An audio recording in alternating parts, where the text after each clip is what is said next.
Mesdames et messieurs, nous vous souhaitons la bienvenue. Et à tous ceux qui vont regarder ce film, nous vous souhaitons joie, bonheur, longue vie et bonne santé. 10 $. Caméra.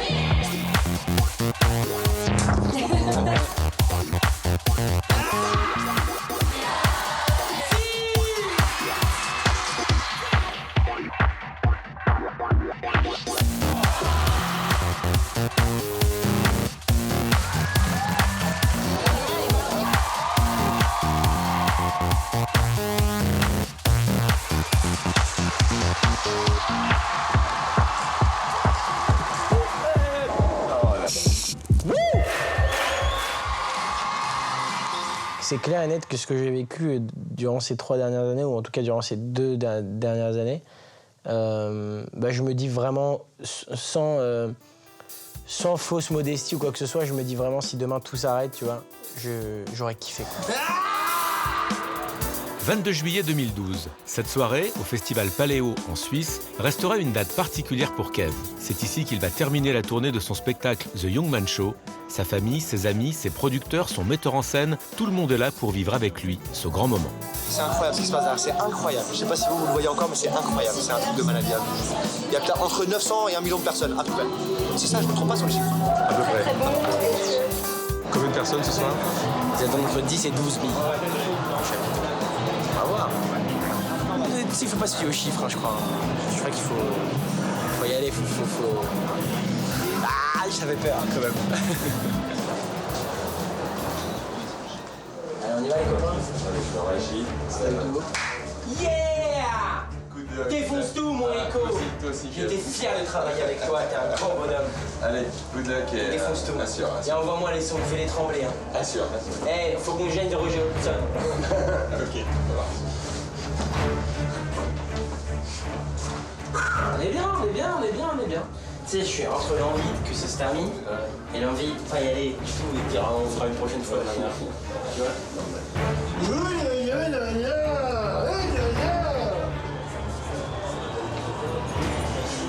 On y va doucement, on marche vers la scène, comme ça je suis dans l'ambiance. Ça roule. Dans quelques minutes, Kev va entrer en scène. Ce soir, c'est l'aboutissement d'une tournée de plus de 100 dates dans les plus grandes salles de France. Une tournée qui a rassemblé plus de 350 000 spectateurs. Encore quelques mètres à parcourir pour rejoindre le chapiteau où le public l'attend depuis plusieurs heures. Kev ne le sait pas encore, mais ce soir, il va battre un record. Ce n'est pas devant 12 000 personnes qu'il va jouer, mais devant 15 000. Du jamais vu.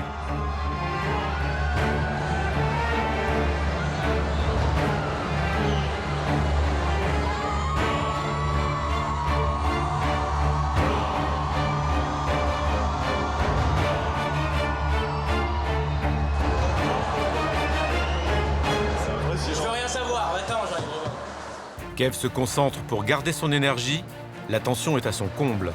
Cela fait plus de 18 mois qu'il joue ce spectacle un peu partout. Ce soir, c'est l'apothéose.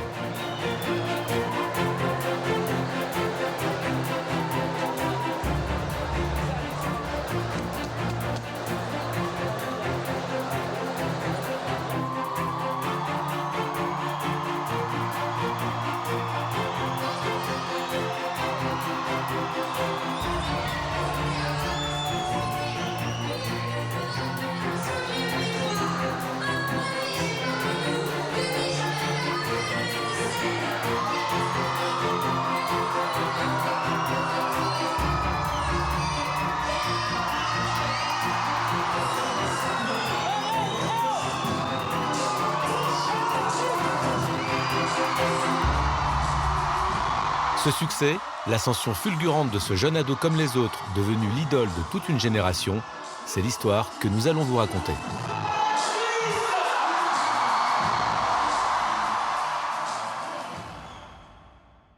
Première. Donc je suis né le 1er juillet 1991, un peu après minuit. Puis j'ai grandi jusqu'à mes 12 ans dans le 19e, rue Botzaris, en face des buts de Chaumont.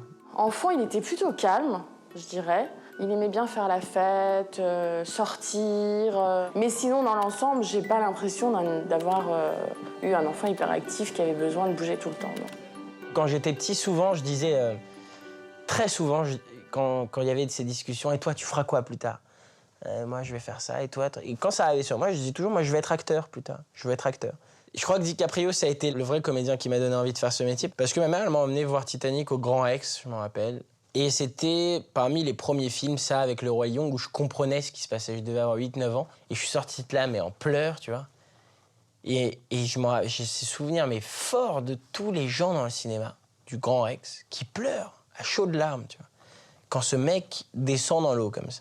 Je dis, mais si ce comédien-là, il arrive à faire pleurer toute une salle, c'est ça que je veux faire, moi. Je faisais beaucoup de casting, j'ai commencé à faire beaucoup de casting très jeune, et j'en faisais vraiment beaucoup. Il y a eu des phases, sans exagération, tu peux demander à ma mère si tu me crois pas, où j'allais à 5 castings dans une semaine. Hein. C'était la folie, quoi. J'allais partout. Et puis un jour, ma mère, elle me dit, voilà, il a rappelé le directeur de casting. T'es pas pris, mais il a envoyé le scénario à la maison. Tu te rappelles, il avait envoyé un bout du scénario, la scène qu'on devait faire, à la maison. Donc pour moi, c'était Hollywood. Mais vraiment, hein, j'avais fait tellement de castings où on m'avait dit non. Déjà à ce moment-là, je devais avoir 10 ans. Que quand il m'envoie un scénario à la maison, je dis, c'est Hollywood. C'est fait. Ça y est, dans 2 ans, je suis avec DiCaprio en train de boire un martini. Tu vois, j'étais dans cette optique. Écoute-moi bien. Je te jure sur la tête de ma mère que Dieu n'existe pas. Arrête, faut pas dire ça. Sur la tête de ma mère. Si je mens, qu'elle meurt à l'instant. Et puis voilà, vers 16 ans et demi, je me dis, t'as fait de la figuration, t'as fait des castings, t'as fait ci, t'as fait ça. Ça marche pas. Qu'est-ce que t'as fait jusque-là pour te démarquer? À part faire un peu le con à certains castings. Rien, t'as rien fait de plus. Si moi je m'aide pas, personne m'aidera. Il y a personne qui m'attend dans ce métier. Donc j'ai commencé à me dire quelles sont tes solutions pour te sortir de là, pour sortir du lot, et que la prochaine fois que tu ailles à un casting, on te regarde autrement. C'est à ce moment-là, je crois que j'ai commencé à me dire... je pensais même pas à être humoriste, tu vois, mais j'ai commencé à me dire... mon image de mon rêve a changé. Parce que mon rêve, pendant les toutes premières années, mes tout premiers castings que j'ai commencé à faire quand j'avais 8-9 ans, ça a été, je vais être un acteur dramatique, tu vois. Je vais faire pleurer les gens comme DiCaprio, je vais être là et dire, you know, man, Terrence getting around, one scream, time. Tu sais, en parlant un peu doucement et tout comme ça. Avec une larme qui coule et tout. C'est ça que je voulais faire. Et puis petit à petit, je me suis dit, c'est peut-être pas que ça, en fait. Ça me fait kiffer de faire rire les gens, ça me fait du bien. Et puis je sens que ça fait du bien aux gens, quoi. Donc c'est là que ça a vraiment commencé, tu vois. L'exemple ultime de Kev, c'est Gad. Après, il aime beaucoup d'autres humoristes, même des anciens, comme Courtemanche. Mais Gad, c'est son exemple. Gad Elmaleh a vraiment bercé mon enfance parce que j'ai ce souvenir de systématiquement, les moments familiaux où on était, mon frère et mes parents, dans le canapé, c'était pour regarder son DVD. Vraiment, quoi. La vie normale, qui est le deuxième spectacle de Gad, c'est le spectacle qui m'a fait découvrir l'humour. Tu vois, je l'avoue, ça fait peut-être un peu inculte de dire c'est pas Eddie Kakou ou Coluche qui m'a fait découvrir l'humour, mais moi, c'est ce mec-là, tu vois. Premier mec que j'ai vu sur scène faire rire des gens, c'est Gad Elmaleh, tu vois. C'est super touchant de voir qu'un comique de 20 ans dit que t'as été un de ses modèles ou une inspiration pour lui. Ça te met aussi un coup de vieux, quelque part. mais c'est bien, je suis super ému, en fait. Ça me donne envie, vite, d'aller sur scène et tout, et c'est tellement... pur et généreux, j'ai envie d'aller sur scène vite. C'est un cercle. C'est génial. C'est génial. C'est exceptionnel. Ouais, c'est top. Après, il y a 2-3 trucs. Je voulais te parler. Perso. 2-3 facilités. Mais bon, on pourrait en privé. Ouais. On fait une consulte. Quoi. On se fait une loupe. On se fait une consulte. Merci beaucoup d'être venu. Du fond du cœur, from the bottom of my heart. Rien. Je peux te dire merci aussi. Moi, Attends, derrière moi, j'ai les larmes aux yeux quand tu as fait une dédicace. T'es fou, toi. Quand tu m'as dit bonne fête, il m'a... Ah oui. Ah ouais. Attends, ça me touche, moi, ça. Mieux que tout le spectacle. Le meilleur moment, c'est le truc de ta mère. C'est tout. Toujours. Mes parents, ils m'avaient acheté chez Disney un petit cahier bleu, mais qui était en comment je peux t'expliquer, en livre. Tu vois, la couverture du cahier, c'était pas un cahier, c'était un livre, en fait.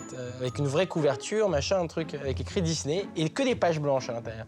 Et puis, naît ce fameux cahier bleu, qui s'est d'ailleurs décuplé en plusieurs cahiers bleus après, où on écrit des idées, des trucs, des flèches. Je faisais machin, des tracks, va là-bas comme ça, et ça non, et ça peut-être, et ça oui, etc.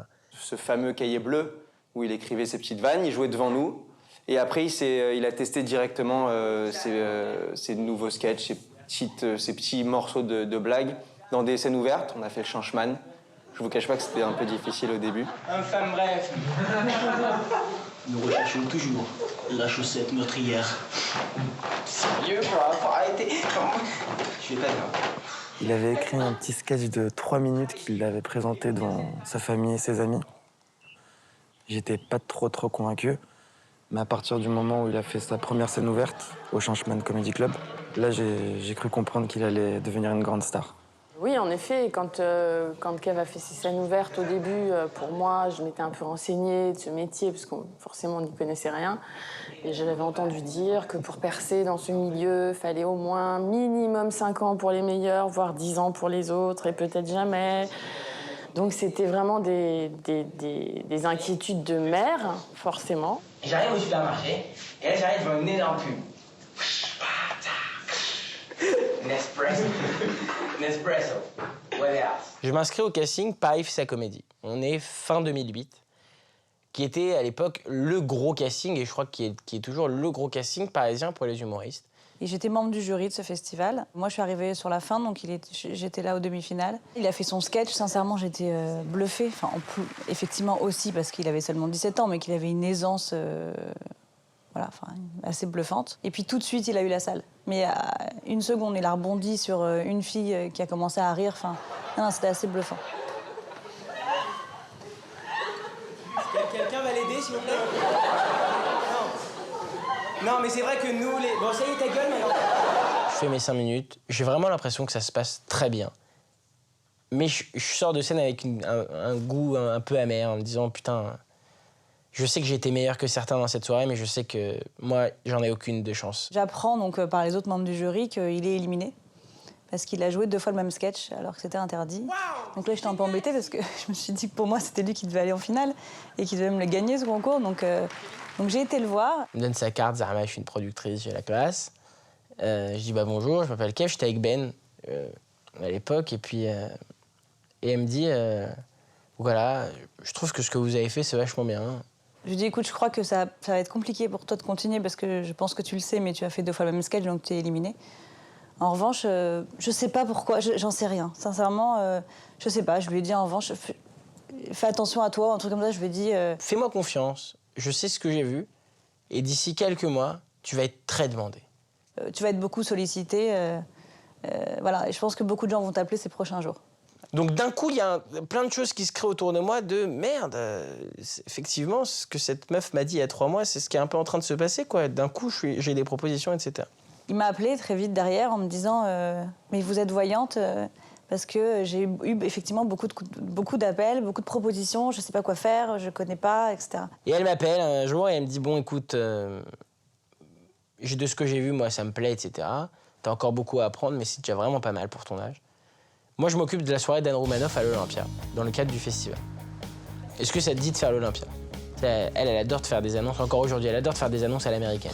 Est-ce que ça te dit de faire l'Olympia? Je dis, arrête de me charrier, c'est très bien que ça me chauffe à mort de faire l'Olympia, c'est mon rêve de gosse, mais comment c'est possible, tu crois vraiment mon truc? Elle me dit, écoute, je te garantis pas, je vais en parler, on va voir, peut-être. Elle en parle à Anne, et puis il me convoque à Pantin, le pire souvenir de ma vie, et puis il y a Alex Lutz, Anne Romanoff et Elisa qui sont assis, et je dois faire mon sketch. Ce fameux 5 minutes, tu vois. Et je fais mon sketch, et puis Anne, elle prend le papier, et elle dit, ça non, et ça non. Je dis ok, mais ça veut dire que le reste, oui. Elle me dit ah oui, c'est bon, pour le reste c'est bon, y a pas de problème. Et je sors de là en disant putain, je fais l'Olympia. Je fais l'Olympia. La personne que je vous demande d'accueillir maintenant n'a que 17 ans. Évidemment, c'est son premier Olympia. Évidemment, il a très peur. Et évidemment, vous allez l'encourager très fort. Mesdames et messieurs, voici Kev Adams.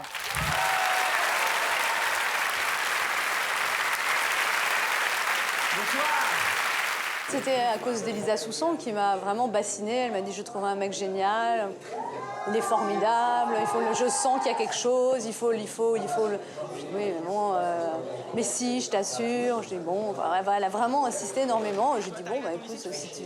Enfin, je lui faisais confiance, quoi. Je me suis dit si elle est... Et puis ça s'est très bien passé. Et du coup, après, On l'a fait venir plusieurs fois. Attaque! Ah, qu'est-ce qu'elle fait? Elle m'attaque l'oreille maintenant. Elle dit le sérum humaine ou quoi? Je sens qu'il a adoré. Et sinon, c'est quoi ton prénom? Barbara. Et toi? Barbara aussi, Barbara. Je m'appelle Barbara, pareil. C'est la première star de l'humour à m'avoir invité dans un de ces galas avant que Jamel le fasse, avant que Gad m'invite faire ses premières parties. Avant tout ça, c'était la première. Du coup, je lui suis redevable un petit peu et donc c'est un vrai plaisir de travailler avec elle. J'ai commencé dans cet endroit exactement, il y a 3 ans. Je n'étais pas connu du public du tout. Et c'est Anne qui a dit on va mettre ce mec-là dans un gala qui va passer à la télévision. Il fallait être un peu... Mais elle l'a fait. J'ai appris que le poisson rouge n'avait que 3 secondes de mémoire. C'est horrible quand même, tu sais, tu l'imagines dans son bocal, genre... Waouh, mais c'est génial ici! Waouh, mais c'est génial ici! Waouh, mais c'est génial ici! C'est ce jour-là que j'ai compris que ma mère avait un cerveau de poisson rouge. Kevin, tu ramasses tes chaussettes?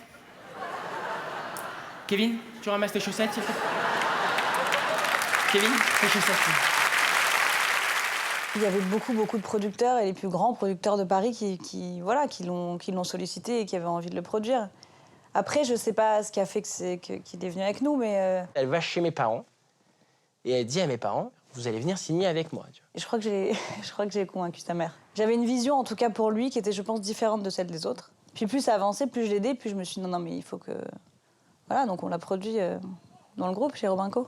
Oui, je pense que ce qui lui a plu, c'est de voir qu'on pouvait répondre à toutes ses demandes, à tous ses rêves, à tout ce qu'il avait envie de faire, qu'on était très investi autour de lui, qu'on croyait énormément en lui et qu'on allait lui mettre tout notre savoir-faire à disposition. J'ai rencontré Kev, il n'avait pas encore 18 ans, il était en terminale. Et c'est Elisa, la productrice, qui m'a contacté pour me demander de mettre en scène un jeune artiste. Il était donc en terminale et on est allé le voir dans une salle au Pronzo. Le Pronzo, c'est une petite salle qui est au-dessus d'une pizzeria où il y a plein de jeunes comiques qui ont commencé. Et je suis allé le voir et j'étais avec ma fille qui, à l'époque, donc devait avoir une dizaine d'années. On a regardé le spectacle et pendant tout le spectacle, moi, je voyais un jeune homme plein d'énergie sur scène. Que ça partait dans tous les sens, c'était un peu n'importe quoi. Il y avait des trucs marrants, des trucs, c'était le bordel et tout. Mais surtout, je voyais ma gamine qui était... Moi, j'étais derrière, je m'étais mis au fond et puis elle était devant comme ça. Et puis elle me regardait, elle me disait, tu comprends. Genre, vraiment, genre, c'était le Messie, quoi, qui était sur scène. Et c'est là où je me suis dit qu'il y avait sans doute quelque chose qui se passait, parce que c'était sa personnalité plus que le spectacle. On est sorti dehors et j'ai dit à ma fille, tu sais, il me propose de tout mettre en scène, de le mettre en scène, de s'en occuper. Et elle m'a répondu, ouais, mais papa, tu vas tout gâcher. Et donc j'ai dit, je vais le faire. On a recommencé à bosser. Je dis pas de conneries, je crois qu'il est né le 1er juillet, Kev. Et je crois qu'il a eu les résultats de son bac le 1er juillet. Et je crois qu'il a eu 18 ans et son bac, et donc l'autorisation de sa mère pour aller à la répète le 1er juillet au soir. Et donc le 2 juillet, on avait rendez-vous le matin. Il est arrivé à la bourre, il s'est fait engueuler. Et à partir de là, c'est parti tout droit. Je rentre au Théâtre du Temple, je fais une saison géniale au Théâtre du Temple. Mais c'est pas la saison qui m'a fait décoller, c'était ma saison dont j'avais besoin pour travailler, quoi. Tu vois, c'était la saison qu'il me fallait. Il fallait que je bosse. Et Kev ne va pas arrêter de bosser. En plus du spectacle, il accepte de participer à l'émission de télévision On ne demande qu'à en rire, animée par Laurent Ruquier. Les humoristes en herbe doivent faire un sketch devant un jury. Ça passe ou ça casse. Bonsoir à tous. Donc je me présente, je m'appelle Kev Adams. Il y a mon attaché de presse, Julien Saunier, qui m'appelle et qui me dit il y a une nouvelle émission, c'est l'émission de Laurent Ruquier, ça te chauffe. J'avais pas envie d'y aller, ça me chauffait pas du tout. Je me dis, ah là là, je vais me faire noter, quelle horreur. Donc c'est dans cette émission-là que j'ai vraiment compris le déclic de l'humoriste et que j'ai eu le déclic de il faut amener aux gens de la nouveauté, tout le temps. Et c'est cette émission-là qui m'y a forcé, en fait. Et ça a été une chance incroyable.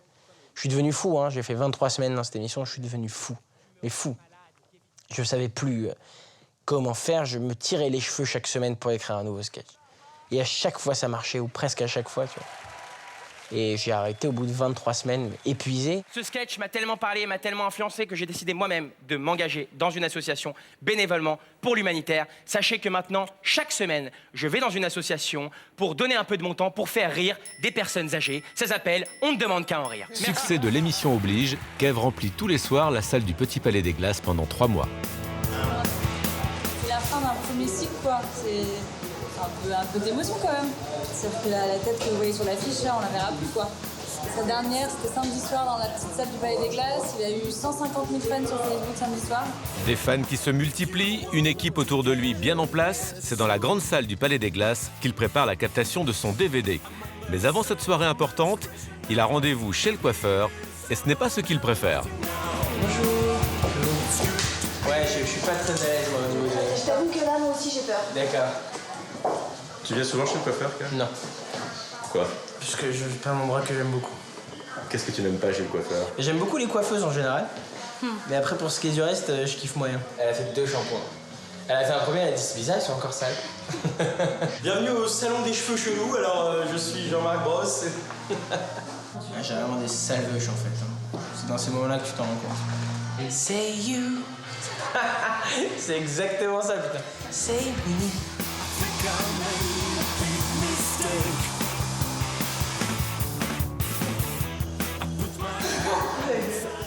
Formidable. Alors vraiment, j'ai rarement été aussi satisfait en sortant de chez le coiffeur. Bravo. Pourquoi tu lui touches les cheveux? Ah, parce que c'est mythique, hein, ces cheveux, c'est fabuleux. Hein. Parfois, je fais des manifs, moi, seul, dans ma chambre, contre mes cheveux. Allez-vous-en. J'ai compris qu'avec les cheveux que j'ai, il y a 3 gestes capillaires dans ma vie que je pourrais jamais faire. Le premier, c'est celui-là. Ouais, c'est vrai. Le deuxième, c'est celui-là. Ça sert à rien, hein, t'as bien vu. Et le troisième, et c'est sûrement le pire, c'est celui-là. Maintenant qu'il a une bonne coupe de cheveux, Kev doit passer devant l'œil du photographe. Une séance photo qui servira pour le DVD, mais même si ses fans craquent pour lui, il ne se sent pas spécialement beau. Vraiment, je crois honnêtement que le succès, ça rend beau, sans déconner. Hein. Parce que moi, aujourd'hui, quand les gens ils me disent « Ah là là, t'es trop beau », je trouve... Alors, aujourd'hui, je dis pas que je suis laid. Mais je suis pas quelqu'un de beau, tu vois. Quelqu'un de beau, il y a plein de gens qui sont beaux, vraiment, et je sais le reconnaître. Moi, je suis loin d'être quelqu'un de beau. J'ai pas le visage fin, tu vois. J'ai un visage très carré, très dur. J'ai des beaux yeux. C'est le seul truc que j'ai pour moi, tu vois, je trouve. Le jour J est arrivé. Ce soir a lieu la captation du spectacle. Et alors qu'il vient à peine de se lever, il est déjà impatient. Je suis en train de bouillir. J'ai envie de partir, genre avec sa bouche, là, ça me saoule. Il tourne un... Moi, je suis en train de devenir ouf, là, excusez-moi. Je suis en train de devenir ouf, là. Je suis en train de devenir ouf, là, vraiment. Et on s'en va, Kev, on y va? On va où, comment? Mais Qu'est-ce on qui va se au passe? théâtre en voiture. Allez, lève-toi. Je suis énervé qu'on le voit tous, là, mais je sais pas pourquoi. Je les connais.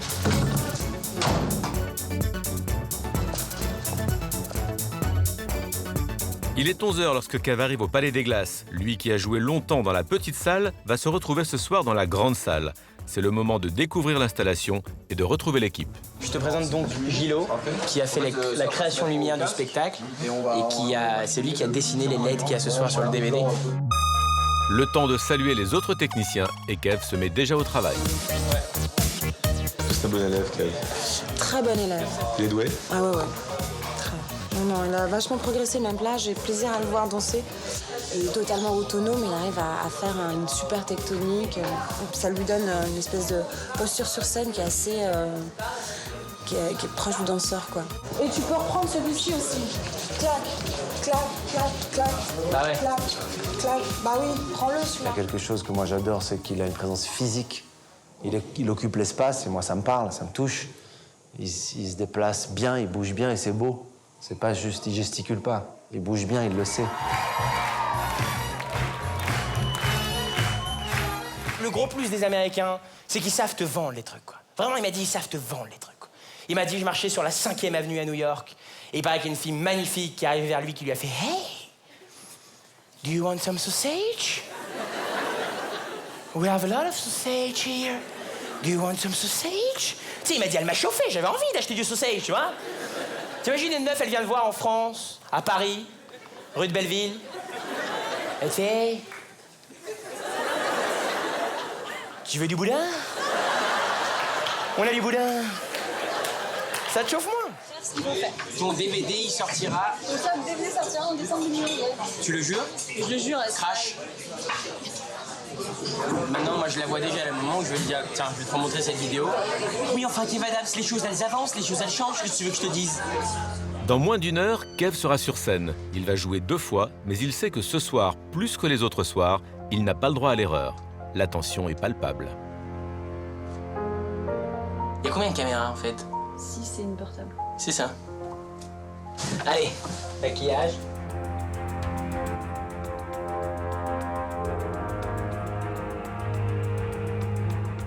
C'est parti. Putain. On y va les enfants, il faut y aller. Ah bon? On y va, faut y aller. Allez, allez. Serge, c'est quand tu veux, on peut y aller. Allez. Les gens, c'était pareil. Allez. C'est nickel, il faut y aller là.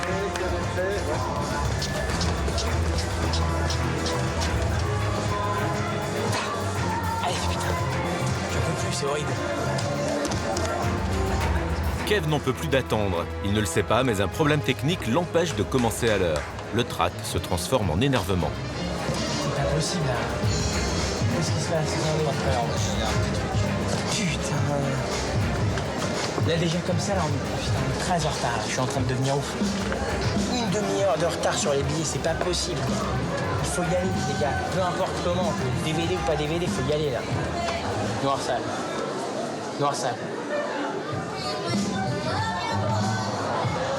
Qu'est-ce qui se passe? T'inquiète. Tu te prends pas la tête. Ah, ça peut me rendre fou d'être bête comme ça peut me rendre fou.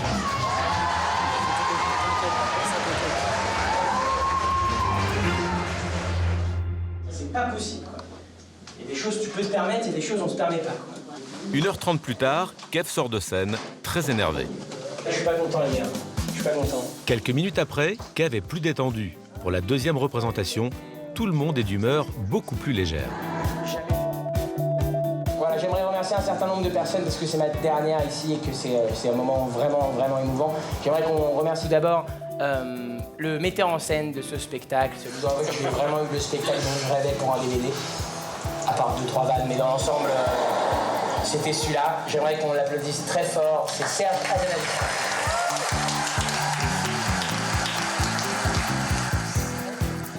On l'a fait, on l'a pas fait? Bravo, mec. Putain, c'était bon. Je suis content. Bien, je suis content. Je suis vraiment content. C'était, je l'avais, tu vois, je le sentais, quoi. Je l'avais dans le ventre. Je suis content. J'ai kiffé ma dernière, quoi. Voilà, je l'aurais kiffé, y a pas de problème. Maintenant que la captation du DVD est terminée, Kev va pouvoir se pencher sur un autre projet, une série télé sur les ados. Elisa, pendant que moi je continuais à faire On ne demande qu'à rien, elle développait en parallèle cette série, donc on a plutôt bien monté notre plan, tu vois. Ta.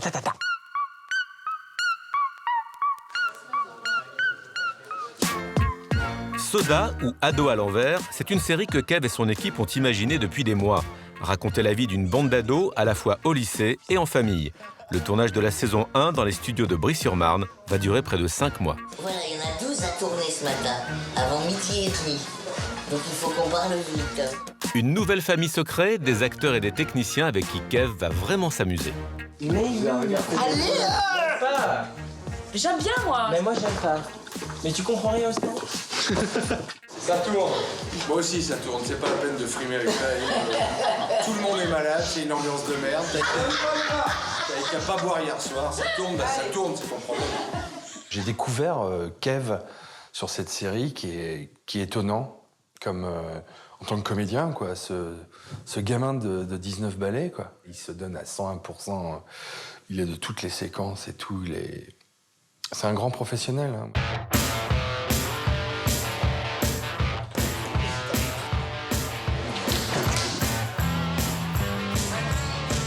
Attends, faisons un grand mouvement.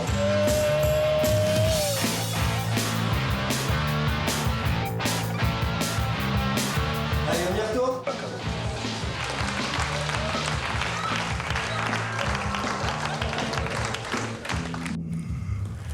J'ai envie de chialer tellement j'ai pas envie d'aller en cours de maths, quoi. J'ai tellement la flemme que j'ai même la flemme de me barrer pour rentrer chez moi. Ah, moi aussi, là, je me tape une bonne grosse phlemmingite aiguë, quoi. Enfin, moi, des fois, j'ai tellement la flemme que je préfère dormir tout habillé pour pas avoir à me déshabiller, à me rhabiller le lendemain. Ouais, moi, des fois, j'ai tellement la flemme que le matin, en me levant, eh ben, je me brosse pas les dents. T'as la flemme, là, un peu, non? Ouais, pas mal. Pourquoi, ça sent que j'ai la flemme, là? Ouais, pas mal. Vendredi 1er juillet, à la cantine, une surprise attend Kev. C'est son anniversaire, il a 20 ans. Maintenant, ça fait 2 ans qu'il travaille et ça allait très vite. Aujourd'hui, il tourne une série pour M6. tu m'avais dit ça il y a 2 ans, j'aurais peut-être pas cru. Je pensais qu'il allait réussir, mais pas aussi vite. C'est cool surtout de fêter ses 20 ans sur un plateau de tournage. Ouais. Qui l'eût cru? T'as eu des cadeaux déjà? Non. T'en as un pour moi? Je l'ai oublié. Ouais. En ce samedi après-midi, une émotion particulière règne sur le plateau. Le moment est venu de tourner la dernière séquence de cette saison 1. C'est Elisa, la productrice, qui fait le dernier clap.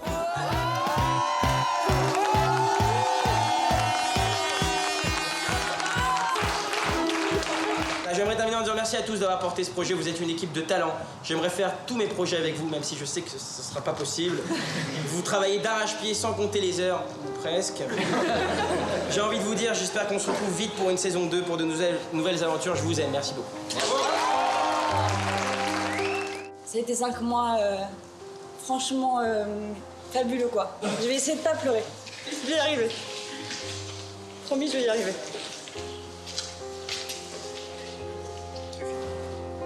Il y a une personne, évidemment, sans qui tout ça ne pourrait pas être là, même si vous pensez que c'est le plus gros chien du monde. C'est juste... Merci, Kev, quoi. C'est...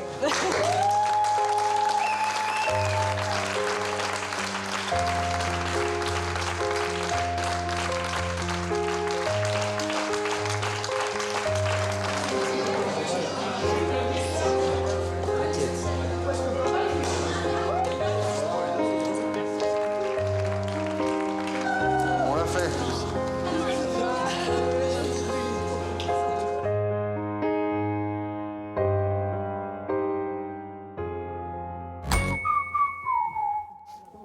Tu sais, Slim, on sait pas trop ce que l'avenir nous réserve, mais si dans 20 ans, il y a des jours où t'en as marre d'être célibataire, où t'en as marre d'être seul, avant de commettre l'irréparable, passe à la maison. Ça fera toujours plaisir aux enfants et puis Jenna te préparera un bon dîner.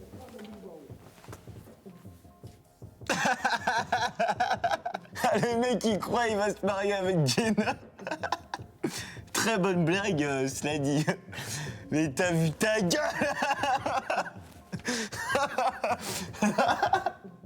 Alors que les premiers épisodes de Soda sont diffusés, la sortie du DVD du spectacle de Kev va attirer une foule immense sur les Champs-Élysées où il a prévu une séance de dédicace. Personne ne s'attendait à ce qu'il y ait autant de monde.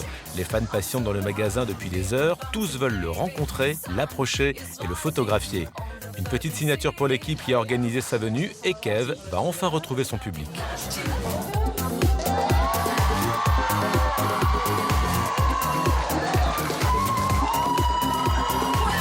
Dans l'escalier, ça va?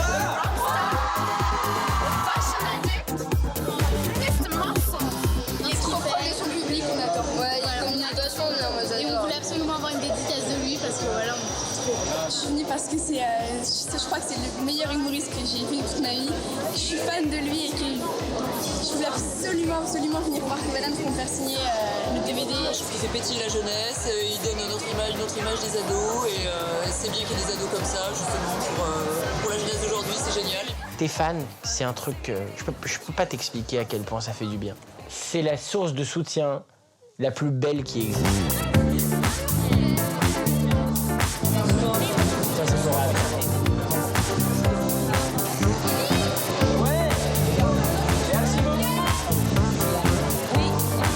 Les fans repartent avec des étoiles plein les yeux. Kev, lui, rentre les bras chargés. Les fans sont très généreux avec lui et lui offrent toutes sortes de cadeaux.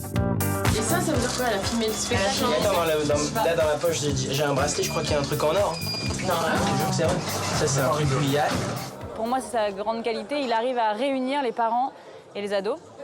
Et voilà, les réconcilier, je sais pas, mais en tout cas, voilà, ils viennent ensemble le voir au spectacle. Et je pense qu'ils se retrouvent sur son spectacle et sur voilà, tout ce que peut raconter Kev. Souvent, je rentrais de l'école, affamé, tu sais, et je disais « Maman, j'ai faim !» Et elle me répondait cette phrase qui peut te tuer un homme qui a faim, c'est « Prends un yaourt !»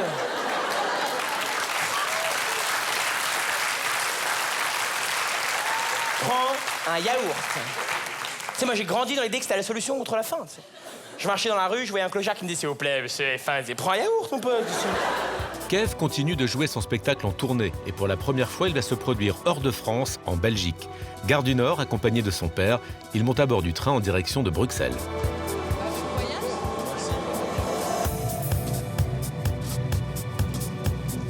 la deuxième fois que je viens ici. J'étais venu une première fois pour la promo et là, pour le spectacle ce soir. Je suis un peu anxieux, je me demande un peu comment est-ce qu'ils vont recevoir le spectacle. Je suis super content de cette salle. Chouette salle, hein? Ah ouais. À Bruxelles et durant les premières semaines de la tournée, c'est son père qui tient le rôle du manager. J'enlève la place du papa et j'essaye de faire son manager. En tout cas, faire en sorte que tout glisse. Je pense que la version manager, c'est vraiment de l'accompagner dans tout ce qu'il pourrait avoir besoin et anticiper ses besoins de manière à ce que chaque scène soit un plaisir à tout point de vue. Je trouve ça long, moi, un spectacle. Mais j'aime bien attendre, voir les gens qui arrivent, tu vois. Les répètes, la préparation, la pression qui monte, mais je trouve ça long, quoi. Là, tu vois, de maintenant jusqu'à 20h30, ça va être long. Je le sais. Je sens que ça va être long.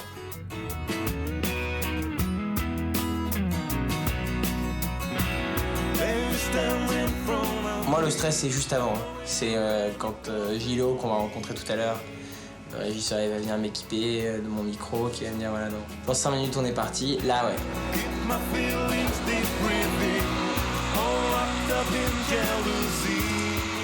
Là, on a peur.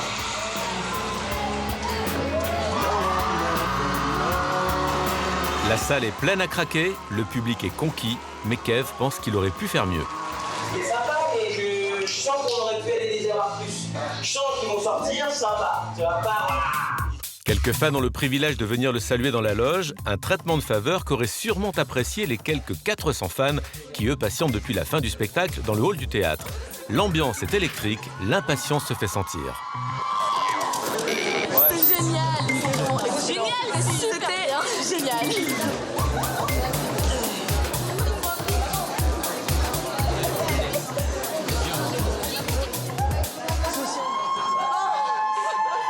Merci beaucoup. Ciao, ciao. Après la Belgique, Kev part à la conquête d'un autre pays, le Canada. Il est invité à participer au festival Grand Rire de Québec. Accompagné de son ami auteur Édouard Pluvieux, il va tenter encore une fois de séduire un nouveau public. Dis-moi, Canada, ça te fait vraiment rêver l'Amérique? Ah ouais. Ça fait pas rêver, franchement, des murs en briques. Tu sais que c'est là qu'ils ont tourné New York, Unité Special, des victimes? Ouais. C'est ici. La scène du viol, c'est là. Déjà, rien que de jouer ici en Amérique du Nord, c'est sensationnel. Le Québec, c'est quoi? C'est la porte d'entrée des États-Unis? Exactement. C'est l'entrée. C'est la porte d'entrée. Tu toques, s'ils te laissent rentrer, bah, on part au Là, States. si tu vois, par là t'as New York. Par là-bas, t'as Los Angeles.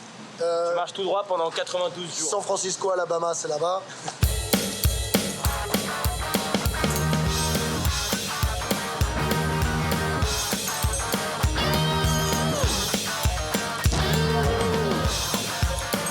Ça, c'est le secret du chef. Ça. Parce que sur scène, j'essaie de faire une sorte de moonwalk. Qu'avec du café, ça glisse beaucoup mieux.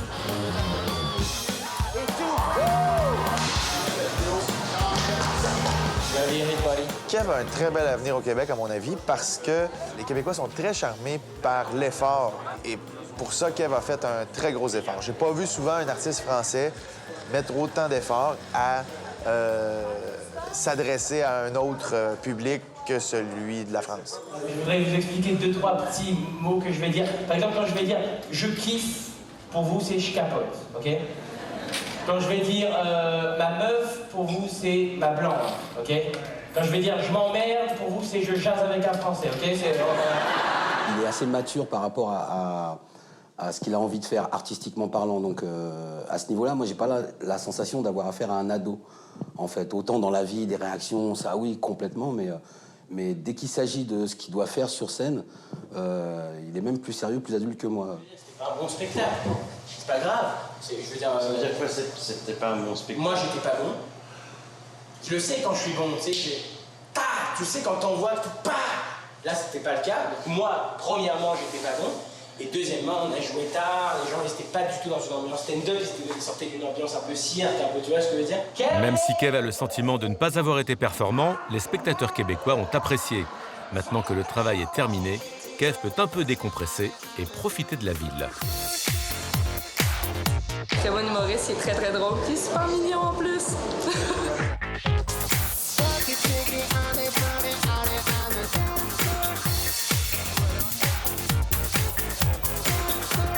Bon, prends soin de toi, le Znoich, et on s'appelle.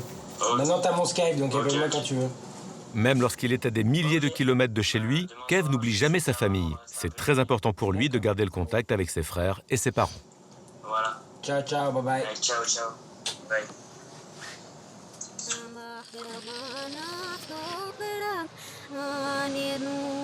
Kev continue à être demandé un peu partout. La tournée internationale se poursuit au Maroc. À Agadir, il est accueilli comme une superstar. Les organisateurs ont carrément prévu un bus spécialement siglé pour l'événement. Une belle surprise pour Kev, qui ne résiste pas à faire une photo souvenir. Sa venue ici, c'est l'événement dans la ville.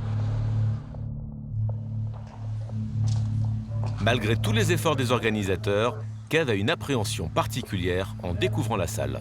Non, mais j'ai des angoisses sur le spectacle, en fait. C'est-à-dire? Je suis en train de me dire, les profs et tout ça, ils connaissent pas du tout, quoi. Tellement c'est pas bien, mais ça marche, mais ça passe pas ici. Le son, il est très bizarre, non? Ouais. C'est l'écho, c'est l'écho, non? Chez toi. Ah oui, non, l'acoustique de la salle, elle est horrible. Hein. J'ai juste demandé, en fait, si on pouvait retirer un rang là et le mettre devant. De retirer un de ces rangs et le mettre là-bas. Très grand, très profond. Je pense que les gens du fond ne verront absolument rien. Ce qui gêne beaucoup Kev, en fait. Pourquoi c'est vide au fond? Je sais pas. Il y en a plein qui sont rapprochés, machin. Ah oui, il y en a qui ont bougé un peu. Ils ont tous pris les chaises du fond pour les mettre devant, au milieu, sur les côtés. Ce soir, rien ne va. Les contraintes sont nombreuses. Le public, lui, est déjà là depuis longtemps. La présence de la caméra leur fait comprendre que les portes vont bientôt s'ouvrir. Certains spectateurs sont au bord de l'évanouissement.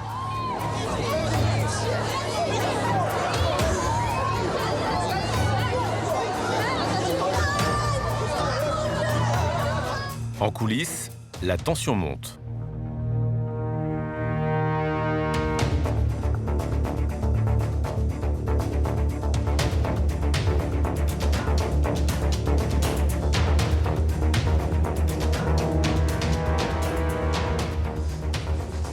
Des châteaux, moi, tu me fais plaisir.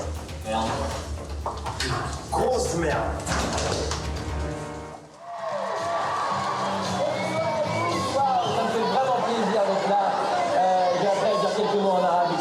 Les jeunes spectateurs sont très excités à l'idée de voir Kev et perturbent le spectacle sans s'en rendre compte.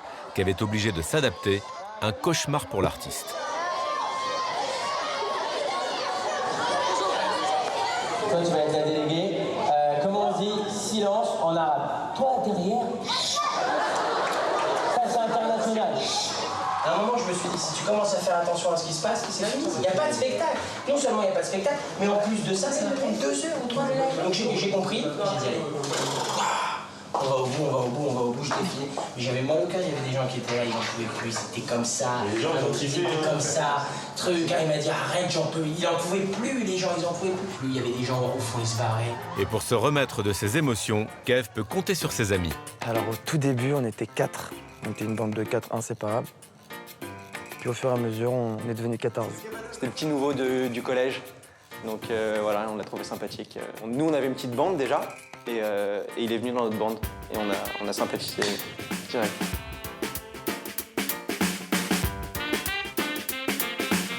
J'ai la chance d'être entouré d'une bande de potes.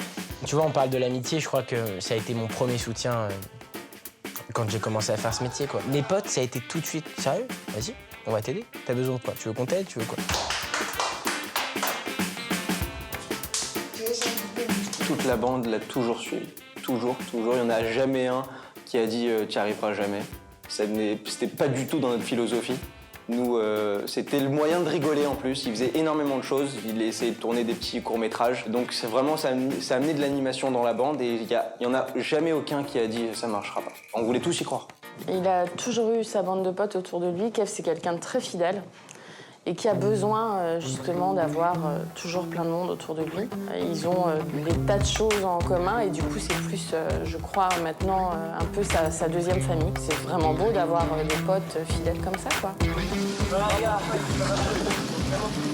Fatigué? Charmé.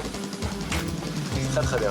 Il a besoin de réunir sa troupe parce qu'il il est un peu peureux, il connaît pas, donc il a besoin de son noyau avec lui où ça rigole, où là ça changera pas. Ça fait depuis 5-6 ans on est avec lui, on a fait vraiment des folies, on a eu la chance de connaître des choses que nous on n'aurait jamais pu connaître sans Kev Adams. On a fait des Agadir, où on a fait sur la plage avec des jet skis.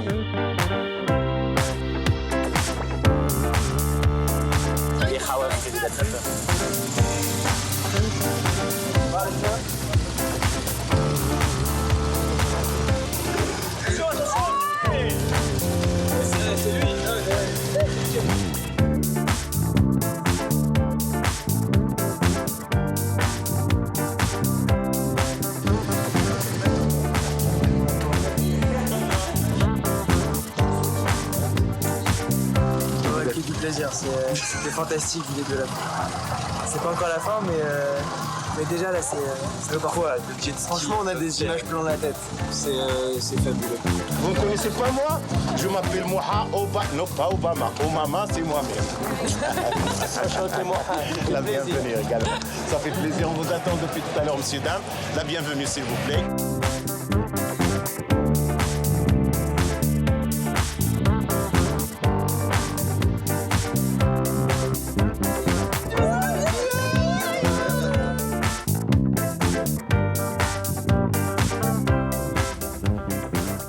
Vous savez pourquoi ça sert, mon ami? Ça, pour souhaiter la bienvenue à ce qu'on aime de deux cœurs. Moi, je mange si tu manges. Ah non, c'est toi qui manges, c'est vous qui profitez, c'est moi qui invite et c'est vous qui payez. Alors la bienvenue. Mais j'aime bien dire que les amis, c'est la famille qu'on choisit, tu vois. Ça me fait plaisir de leur faire partager ça. Et pour moi, c'est un kiff de voyager. Je kiffe les voyages, donc c'est un gros rêve. Après quelques jours de détente avec ses potes, une étape importante attend Kev, son retour sur une scène parisienne. Après le Palais des Glaces, c'est au Casino de Paris qu'il va se produire pendant une semaine. T'as peur, hein? T'as peur, hein? Tu bouges trop, t'as peur. Quoi? Tu bouges trop. Ah, j'ai peur, bien sûr. Ce soir, je fais la première partie de Kev Adams. Alors c'est marrant parce que Kev, on s'est rencontrés, il a fait ma première partie dans un théâtre au Luxembourg. Il devait y avoir 50 personnes et voilà que je sais pas, moi, peut-être 2 ans plus tard, je me retrouve moi à faire sa première partie. Ça n'a pas marché pour moi. Je me retrouve au Casino de Paris avec Kev, une salle de 2000 personnes blindées. Une ambiance apparemment, je l'espère, et j'en suis certain de ouf. Non mais c'est un bonheur de le voir comme ça, c'est un bonheur.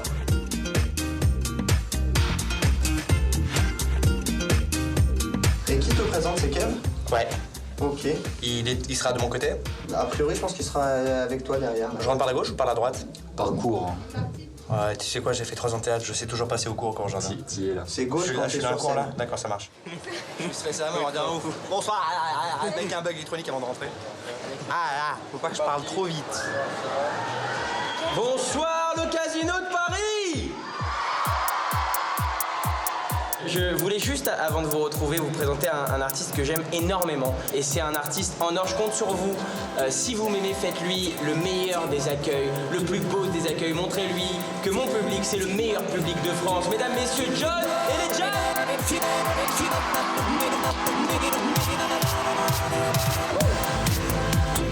La première partie de Kev aujourd'hui, ça représente quoi, franchement?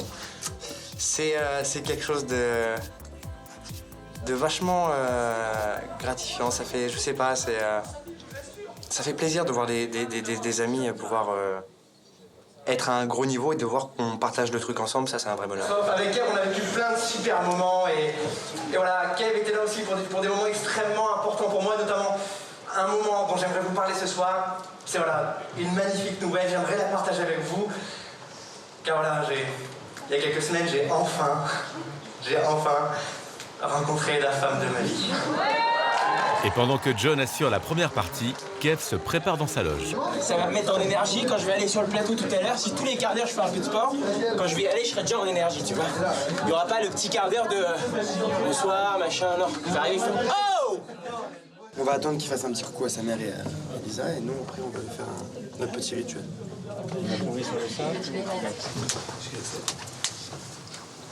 Est-ce que ce soir on est au Casino de Paris? Ouais! Y'a de la meuf ce soir! Ouais! Est-ce qu'on fait une putain de standing ovation? Ouais! Est-ce que ça va être la guerre ce soir? Ouais! 1, 2, 3, alléluia! Mesdames, mesdemoiselles, messieurs, je vous demande d'accueillir celui que vous attendez tous.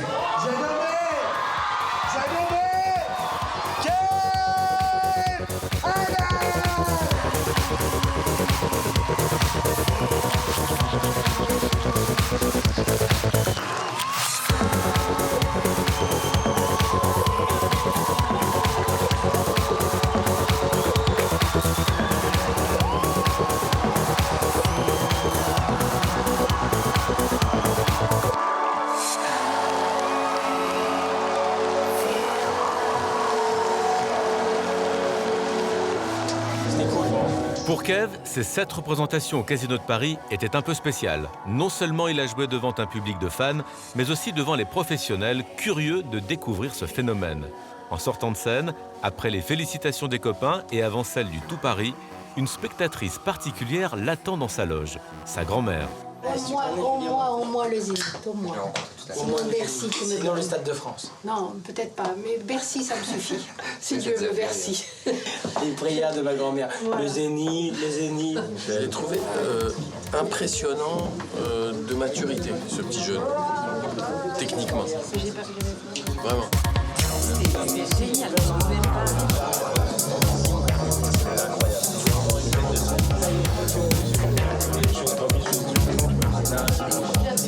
Ils sont tous là, toute ma famille là. Alors le yaourt c'est fini, tu connais mieux les pubs que tes devoirs, je pourrais plus lui dire. Attends, tu brises 5 ans, 5 ans. Voilà, regarde. Qu'est-ce que tu veux que je fasse de ce branleur maintenant? Viens ici. Je te prends dans le top. Au moment de sortir, c'est l'émeute. Les fans l'attendent depuis près d'1 heure et demie.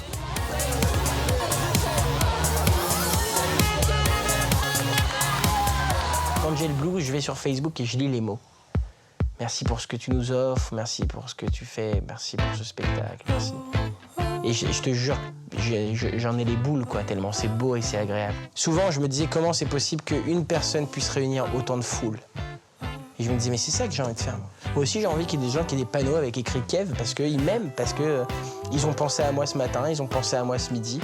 Et puis ce soir, ils viennent voir mon spectacle et ils kiffent avec moi, etc. Et je passe un bon moment avec eux. Et moi aussi, je les aime parce qu'ils m'aiment. Tu vois, c'est ce côté-là de la célébrité qui me fait kiffer. Grâce aussi à son investissement à travers les réseaux sociaux, il ne laisse jamais son public en manque. Parce qu'il sait que son public en a besoin et qu'il faut justement entretenir cette relation, puisqu'aujourd'hui, il a une relation étroite avec son public et qu'il a besoin de savoir ce qu'il fait de ses journées. Le public de Kev adore lui faire des cadeaux. Il en reçoit énormément. Des peluches, des dessins, des lettres. Il y en a tellement qu'une pièce spéciale leur est dédiée dans le bureau de la production. Et oui, il reçoit plein de cadeaux. Trop mignon. Mais c'est ça aussi, c'est qu'il donne tellement que ses fans lui donnent, voilà, c'est un vrai échange. Je pense que les gens l'aiment quand il arrive sur scène, quoi. Il est jamais agressif, il arrive aussi à dire des vacheries, mais avec de l'amour ou de l'humour en tout cas, et du coup c'est jamais méchant en fait. C'est quoi cette voix que t'as, toi? T'as une voix mi-homme, mi-gorille. T'as été génétiquement modifié ou... Mais il n'y a pas vraiment de secret parce que je trouve qu'il a un aura, un charisme, il fédère. Il donne envie aux gens de rire avec lui, d'avoir une émotion avec lui. Tout le monde devrait avoir des fans. Sans déconner, quoi. Je crois que ce serait bien que tout le monde soit un peu fan de tout le monde. Et que tout le monde écrive des trucs un peu sur les murs de tout le monde. Ça donne tellement de baume au cœur, c'est tellement agréable. Quand je vois les fans crier, oui, ça m'inquiète un peu, je dois dire. Ça m'inquiète, c'est un grand mot. Ça me fait drôle, je réalise pas que ce soit possible parce que ce genre de choses, justement, ça allait tellement vite que de voir toutes ces filles qui crient, je me dis, c'est pas possible. Bah, Kev, on t'aime, mais franchement, le spectacle était vraiment parfait, tes blagues, elles étaient parfaites et tout, je t'aime trop. Ouais, moi aussi, vraiment. Je suis hyper fan de Kev, je suis amoureuse de lui, je suis hystérique. J'arrête pas de mettre plein de commentaires sur son mur Facebook et je suis complètement dingue parce qu'en fait, je suis pas vraiment comme ça, mais I love you, Kev Adams, je t'aime. On t'adore. Franchement, continue. T'es le meilleur. Et moi, bah, on l'aime, il est génial.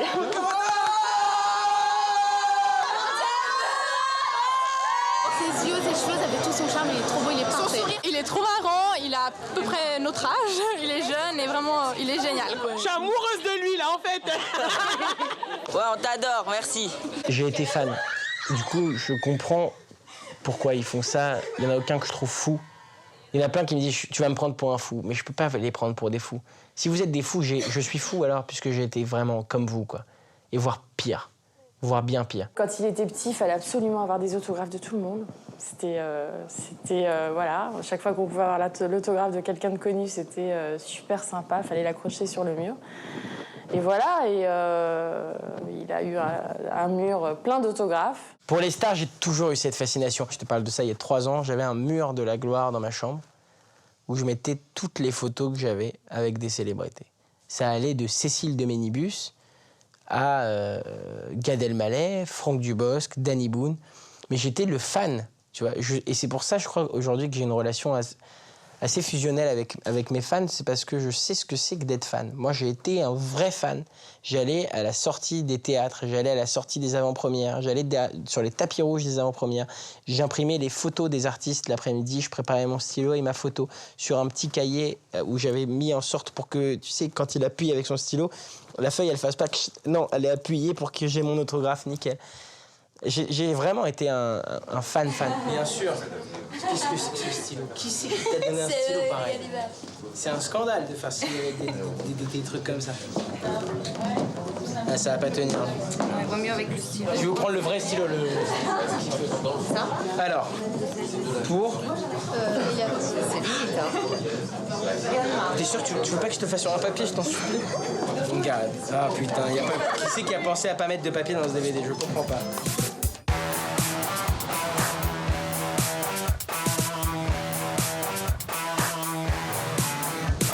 Kev continue sa route avec le spectacle. Ce soir, la tournée le conduit en Suisse, à Genève. Ce pays, il le connaît bien, c'est là qu'il a commencé la scène. J'ai fait tout début ici en Suisse. Puisqu'il y a 3 ans et demi, j'avais 17 ans et pendant que j'étais encore au lycée, j'étais venu avec le monsieur avec qui on est, Stéphane Bragard, et il m'avait organisé des dates en Suisse, dans des cafés à Genève.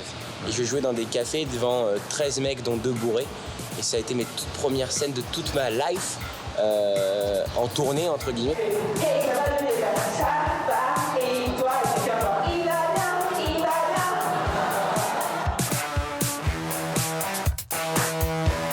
S'il n'y avait qu'une dizaine de spectateurs il y a 3 ans, ce soir, le théâtre est plein. Et une petite surprise attend Kev dans sa loge. Non, c'est gentil, mais faut avouer, ça n'a pas l'air appétissant. Je voulais simplement te souhaiter la bienvenue à Genève, depuis le temps qu'on t'y attend. J'espère réussir à être au premier rang pour profiter à 200% du spectacle. Alors bonne chance pour ce soir, ou plutôt comme on dit dans le monde du spectacle, merde. Love ya, une de tes plus grandes fans, Mélina. C'est gentil. Sympathique. Merci Mélina. Particularité de cette salle, le public ne rentre pas par la porte, c'est une cloison qui se soulève. Chacun va se battre pour obtenir la meilleure place.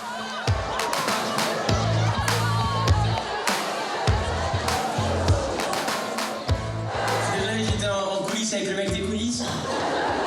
Et il m'a dit ouais Kev, c'est bien sympa, petite connerie de pantalon et de yaourt. Mais là ça fait beaucoup plus qu'une heure, nous, il faut qu'on ferme la salle, il va falloir que t'arrêtes. Je lui ai dit la même chose. Il m'a regardé, il lui a dit À peine le spectacle terminé, comme partout ailleurs, les fans attendent leur idole devant la sortie des artistes. J'ai peur en fait, tu vois, j'ai l'impression que quoi que tu fasses, tu vas les décevoir. Quand ils attendent comme ça trop. Autant quand ils sont un spectacle et qu'ils sont chauds, c'est normal. Mais après les spectacles et tout, quand ils restent, ils attendent et tout, ça fait peur. C'est cool, hein, ça fait plaisir. Mais c'est un plaisir de... Ils vont me manger.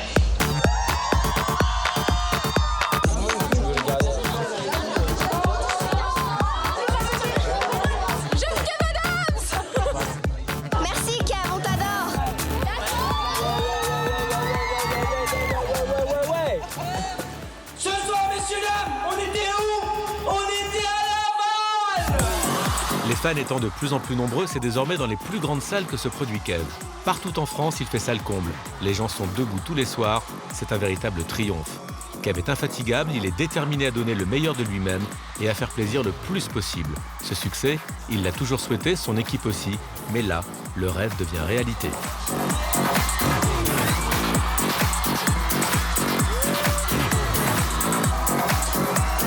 Chaque soir, Kev a pris l'habitude de faire une vidéo de son public, un rituel qu'il poste ensuite sur sa page Facebook.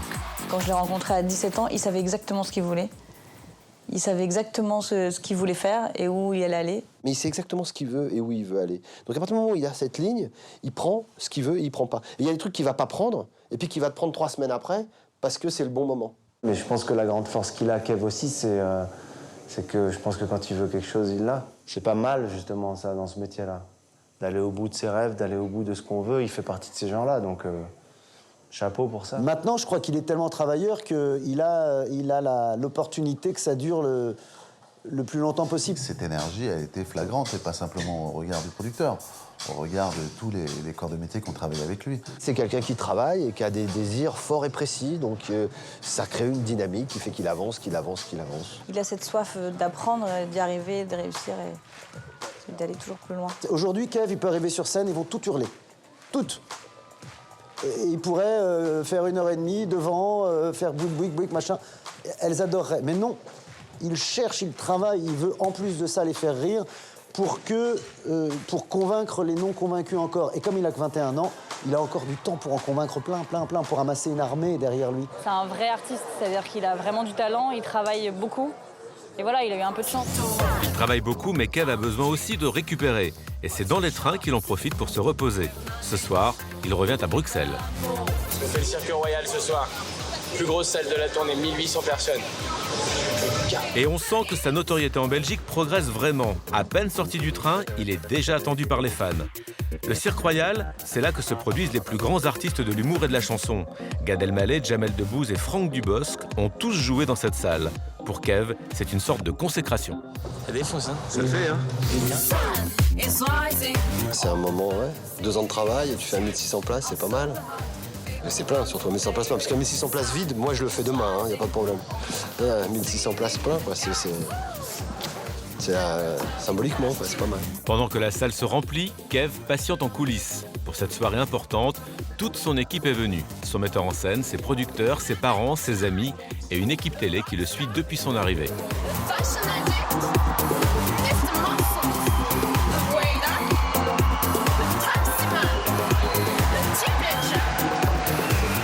Kev a ses habitudes et n'aime pas trop les changements de dernière minute. Pourquoi c'est pas Camille qui fait ça? Excuse-moi, parce que Camille, il sait pas. Ouais, mais les gars, c'est pas normal ça. Il est en Belgique.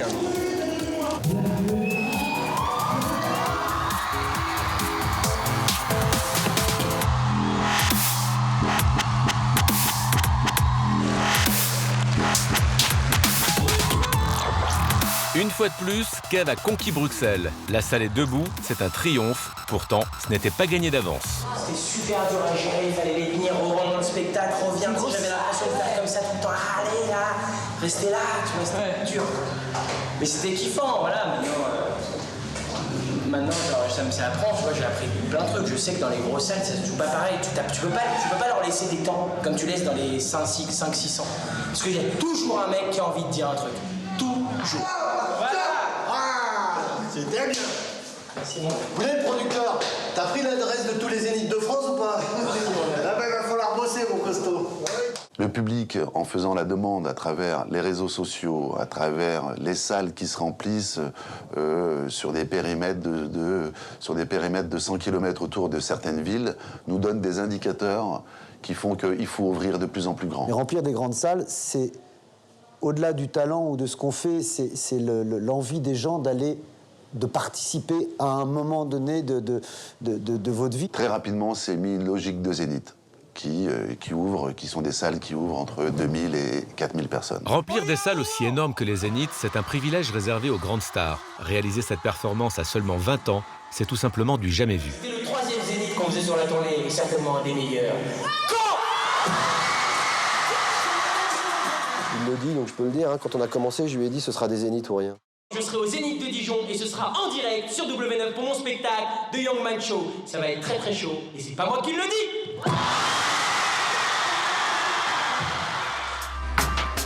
Par rapport au métier, par rapport à ce qu'il y a déjà eu, ce qui s'est déjà passé avant, c'est exceptionnel parce qu'on est passé d'une salle de 100 places à des Zéniths. Et cette tournée exceptionnelle des Zéniths s'achèvera à Dijon avec la retransmission du spectacle en direct sur W9. Le fait que nous les jeunes on a un peu le pantalon baissé, ça vous énerve. D'ailleurs vous avez une blague, pensez à une blague qu'à vous, une blague d'adulte. Vous dites oh là là, on dirait qu'il a fait caca dans son pantalon, ouais. Mais elle est nulle cette blague, sans déconner, elle est pourrie. Et en plus je veux dire, franchement, c'est normal le fait que nous les jeunes on ait un peu le pantalon baissé, regardez à l'époque. Obélix. Il avait le pantalon là, c'était la mode. Après les années ont évolué, on arrivait le pantalon au nombril, les bretelles, les années 40, allez ça Jean-Pierre, t'as pas un peu de flouze, non? Les années 80, un peu au-dessus de la taille. Night fever,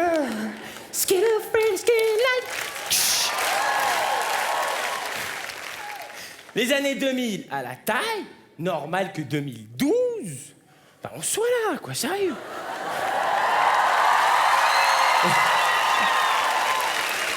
Et franchement, ça m'étonnerait pas qu'en 2030... ben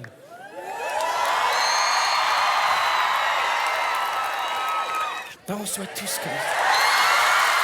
Ce soir-là, Kev réalisera la meilleure audience de la chaîne pour un spectacle avec plus d'1 600 000 téléspectateurs.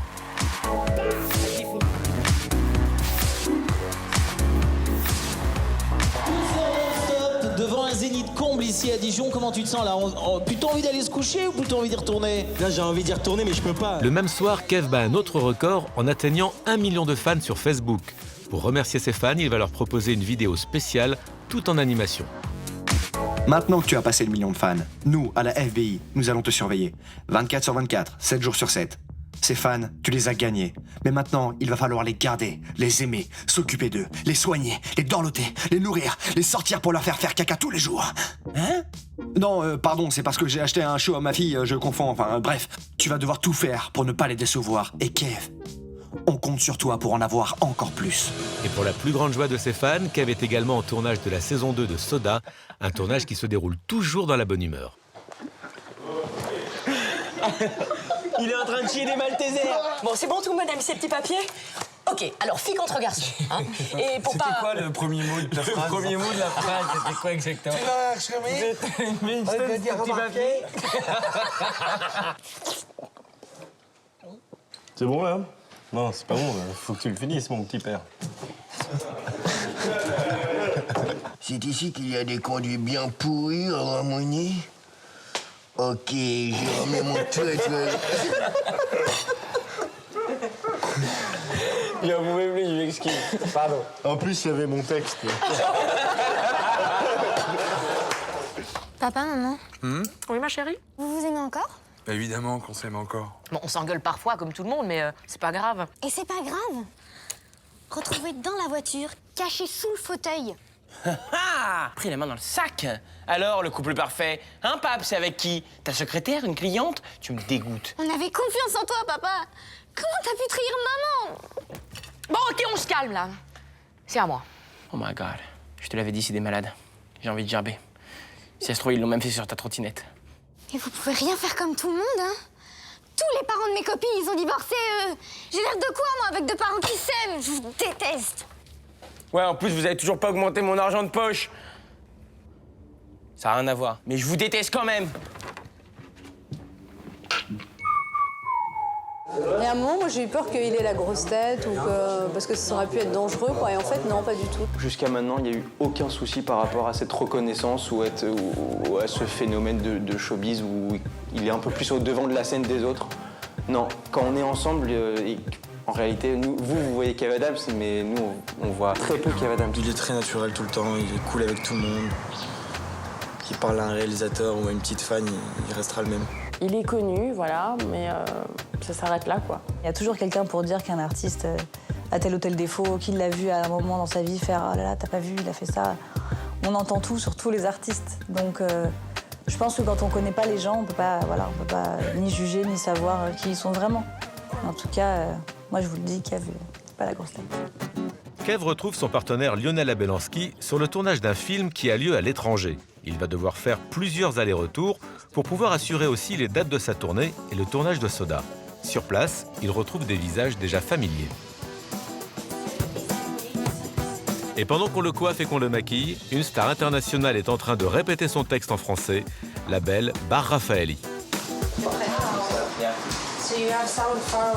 Le film en question s'appelle Kidon. Cette comédie raconte comment une bande de petits escrocs va se retrouver au cœur d'une affaire d'État. Accusés à tort du meurtre d'un responsable politique, les services secrets vont mener l'enquête pour savoir qui sont ces mystérieux assassins. Ce matin, la scène est très physique, un interrogatoire qui tourne mal. Vous savez comment il m'a vu ça? C'est escroquerie.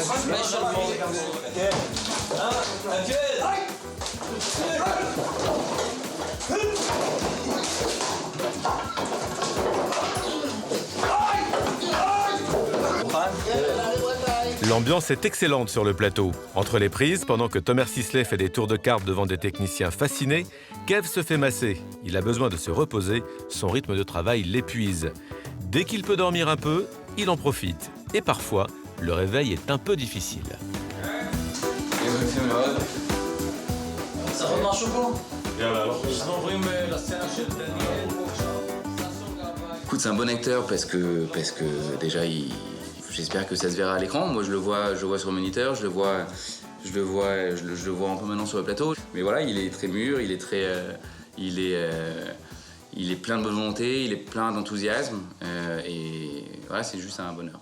On se connaît pas depuis très longtemps, ça doit faire 1 an, je pense. Sur un plateau, il est tout fou.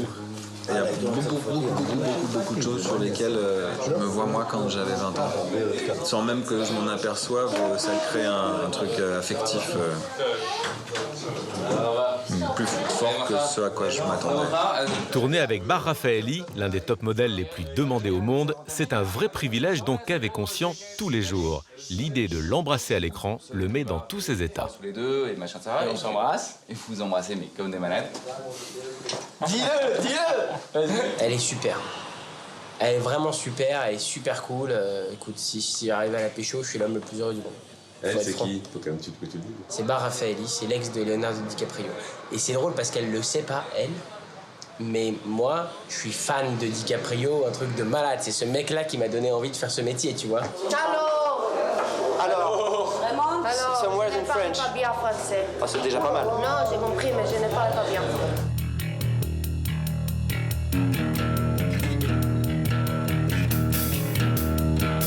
Sur le tarmac de cet aéroport se tourne la dernière séquence du film. Bar Raffaelli et toute l'équipe se tombent dans les bras, un moment que Kev n'oubliera pas.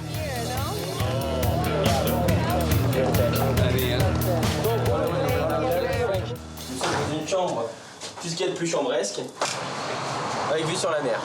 Et à la fois, on comptait, en 2012, j'ai dormi plus des deux tiers. On avait compté 70% de mes nuits, je les ai dormi à l'hôtel. Donc en fait, c'est une vie à laquelle tu t'habitues hyper vite. Parce que c'est malgré tout, tu vois, c'est une vie de luxe, tu vois. T'es toujours dans des belles chambres, il y a toujours un room service, il y a toujours la télé, des bons lits. Donc moi, je kiffe bien en fait cette vie. Il n'y a pas des jours où tu te dis je changerais bien ma vie contre une petite vie tranquille avec une petite fiancée qui m'attend à la maison. J'avoue, j'aimerais bien une petite fiancée. Mais je kiffe trop ma vie, je peux pas. J'espère que je trouverai l'amour un jour. Mais en attendant, c'est exactement ça que je veux faire, quoi. Je fais du cinéma, je fais de la scène, t'imagines ça? Quand tu vis ce que je vis en ce moment, et bah tous tes rêves que tu avais quand tu étais petit, tu te dis bah pourquoi pas? Si celui-là, c'est un truc aussi impossible que de devenir comédien, de pouvoir faire des films à l'étranger et de faire des spectacles dans toute la France, ce rêve-là, bah, tu le touches du doigt en ce moment, bah, pourquoi est-ce que le reste, ce serait pas possible? Cinéma, spectacle, séries, promos, voyages, l'agenda de Kev est bien rempli. Pour l'assister, un nouveau membre important va faire son apparition, David. Le problème, c'est qu'en fait, on a les dédicaces à faire de Kev, on est à Lyon, à la salle Rameau, et qu'il y a pas mal de monde qui aimerait avoir un petit gribouillis de Kev. Et on se disait qu'on allait peut-être pas faire les dédicaces en entier et qu'on allait sûrement proposer aux gens de rejoindre Kev au Loft, vu que nous on va au First. Du coup, ça peut être une solution. Et ça te fait marrer. Il est exceptionnel, il est exceptionnel. Alors lui, c'est qui? Parce qu'on l'a jamais vu. Il est là pour moi, pour s'occuper que tout aille bien pour moi. Et je sais pas comment ça s'appelle ce titre-là, mais c'est génial. Et c'est un mec super. Il s'appelle David Bigard et c'est le neveu de Jean-Marie Bigard. Il a fait toute la tournée de Jean-Marie Bigard à l'époque. Mais qui connaît toutes les salles, il connaît tous les trucs. Un tueur à gages. À peine rentré de son tournage, il reprend la tournée du spectacle. Ce soir, il joue à Lyon, salle comble à la Bourse du Travail, soit 2000 personnes qui vont voir ou revoir son spectacle. Qu'est-ce que vous aimez chez Kev? Sa tête, son humour, il est trop bien. Elle loupe pas un sketch et qui passe, ça hurle dans la maison. Y'a Kev Adams, maman, y'a Kev Adams. Voilà, ils aiment bien, ils adorent. C'est vrai qu'il est sympa. La salle est immense, Kev est ravi d'être là, mais ce soir, il est content pour une autre raison. Ce soir, je joue avec un groupe. Yeah.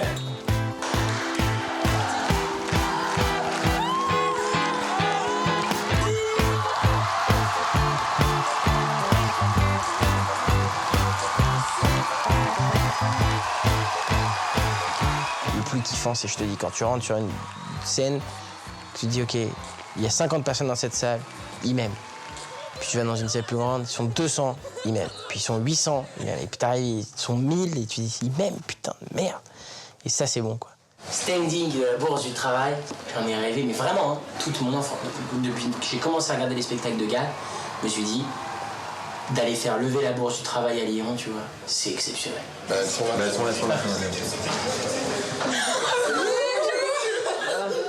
Trop de monde pour faire une séance de dédicace, alors seuls quelques rares privilégiés y auront droit. Fanny. Fanny. Solange. Océane. Et ouais, c'est ça aussi le showbiz. Et voilà. Chloé, Fanny et Océane. C'était Océane qui nous a habitués à mieux, Océane. En attendant, peace it up. Merci beaucoup. Salut. Rigolo, j'ai vu qu'elle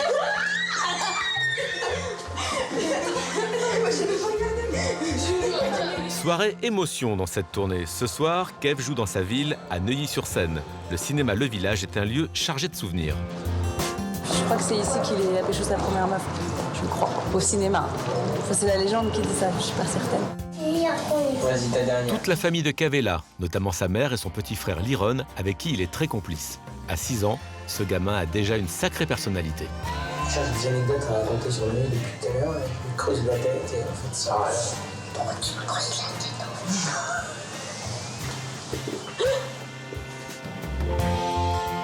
Cette représentation est vraiment un petit événement pour toute la famille. Noam, l'autre frère de Kev, est lui aussi très attaché à cette salle. c'est une petite salle, mais c'est extraordinaire. C'est parce que c'est la salle depuis tout petit, on vient voir des films avec mon frère. Avec Kev, on vient ici tout le temps, dès qu'il y a des films qui sortent, on vient ici. Donc c'est une salle mythique pour nous. C'est un mini l'Olympia pour nous. C'est pour ça que c'est très très important ce soir. Et à la fin du spectacle, Kev ne résiste pas à faire monter son petit frère sur scène. Il semble déjà très à l'aise. Certains diront qu'il a de qui tenir. Après le show, Kev en profite pour inviter son équipe chez lui, l'occasion d'une visite guidée de son studio. Tout seul, petite salle de bain, petite bathroom. Hop, hop, tout le nécessaire envisageable. Super. Lit dépliable, 2 places, large. Voilà, on est plein sud. Ouais, on est plein sud, c'est une bonne semaine, quoi. C'est ma petite chambre d'hôtel à l'année, quoi. Mais que t'es jamais là, ça se voit. Je suis jamais là. Bah, le frigo. Deux Kinder Surprise.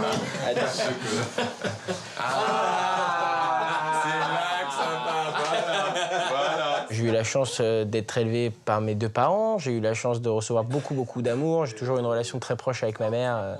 J'ai toujours tout raconté, il n'y a jamais eu aucun tabou à la maison, tu vois, il n'y avait pas de trucs dont tu n'avais pas le droit de parler.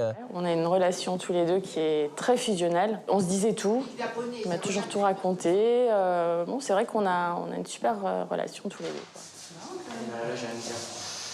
Bon, ça allait, mais C'était pas bien, d'accord. Non. Tu sais, avec des regards comme ça. Le regard objectif de ta mère, attends. Comment t'as trouvé ça? C'était génial. Je sais, mais il n'y a que son avis qui compte. Merci, mon fils. Kev est un ado, oui, de par son âge, et non de par le métier qu'il a choisi et la scène qui l'ont fait mûrir plus vite qu'il ne faudrait. J'aimerais également applaudir tous mes amis, ma famille qui est présente ici aujourd'hui. C'est très important pour moi que vous soyez venus. Dans la famille, tout le monde est très fier. Kev, c'est quelqu'un qui est très famille, et quand il est en famille, franchement, c'est toujours le même. Donc, il y a le Kev de la télé, et puis, ou de la scène, et puis il y a le Kev cousin, pote. Moi, je suis toujours proche de ma famille. J'essaye de rester le plus proche d'eux, malgré ce métier qui me prend beaucoup de temps. J'essaye de rester là pour les moments importants. Voilà, c'est parce que je crois que c'est ça qui te maintient en vie, et c'est ça qui te maintient les pieds sur terre. Il y a ma grand-mère qui est au premier rang, qui m'a toujours soutenu. Voilà, c'est une femme d'exception, vraiment. Et ça fait pas longtemps qu'elle accepte dans sa tête que je fasse ce métier. Avant, elle me disait, c'est pas un travail comique. Et là, ça fait peu de temps qu'elle accepte que ça soit un travail. Et j'essaye vraiment de la rendre fière de jour en jour. C'est ma grand-mère, on peut l'applaudir aussi, s'il vous plaît. J'ai toujours eu une relation très complice avec mon grand-père. J'ai partagé des moments très forts avec lui. Je crois qu'il m'a appris beaucoup de choses sur la vie, sur l'importance des choses, l'importance justement de la famille. Je crois que si aujourd'hui j'ai ce truc-là de la famille, c'est en grande partie grâce à lui. Je crois sincèrement que s'il y en a un qui a pu me donner un coup de pouce de là où il est, je crois que vraiment que c'est lui. Et son grand-père aurait été sûrement très fier de voir son nom briller en lettres rouges sur la façade de l'Olympia. Cette fois-ci, il y revient en star.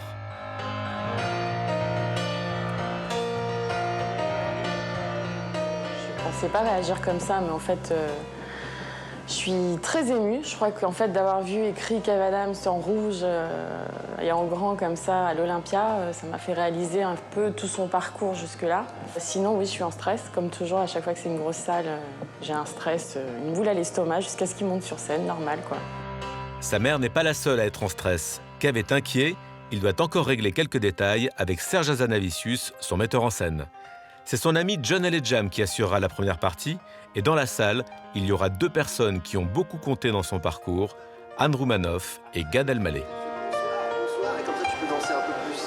Je suis très touché, très ému pour plein de raisons, parce que déjà je vois le spectacle d'un jeune humoriste qui a 20 ans sur la scène de l'Olympia et je peux pas ne pas me projeter, mais me faire un petit flashback de moi sur cette scène.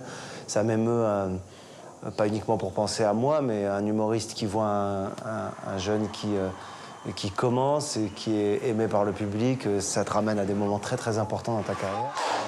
Alors, Je suis régalé. T'es régalé? Ah ouais, génial. Vraiment? Je les sentais un petit peu mou au début, ça a été? Ils sont géniaux, ils sont d'une politesse, ils sont d'une gentillesse, ils sont... Mais cherche pas, regarde, je te explique que ce soir, t'as le meilleur public de France. Moi, je pense que tu vas... Ce soir, t'as le meilleur public de France parce que t'as des gens de province impressionnés d'être à Paris, contents d'être là et contents d'être dans ce lieu mythique. Et t'as des Parisiens qui sont fous. C'est bien, on aime bien. Tu vois, c'est pas des fusions, que du cool, que du bonheur, que de la bonne réaction, que de la... C'est au-delà de tout ce qu'on a pu s'imaginer. C'est fantastique.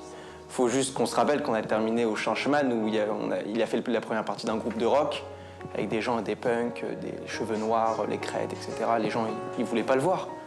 Il faisait 5 minutes de spectacle, il n'y a eu aucun applaudissement. Donc on se dit aujourd'hui, on est à l'Olympia. C'est juste un moment... Il n'y a même pas de mots. On vient de voir Kev Adams en lettres rouges. C'est juste extraordinaire. Même lui, je pense, on rêvait, mais je ne pensais jamais qu'il allait y accéder. Mais ouais, c'est fantastique.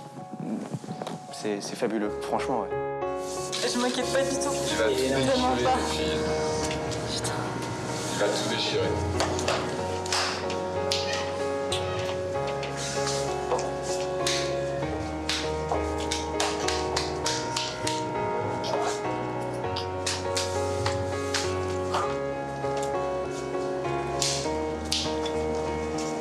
C'est beau, hein, putain. C'est juste énorme. Tu l'as fait. On est là. Ok, prends place. Kiff.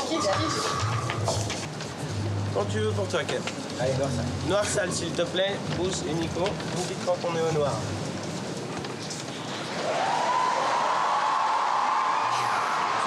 Salle au noir. Chauffez, chauffez. Bonsoir!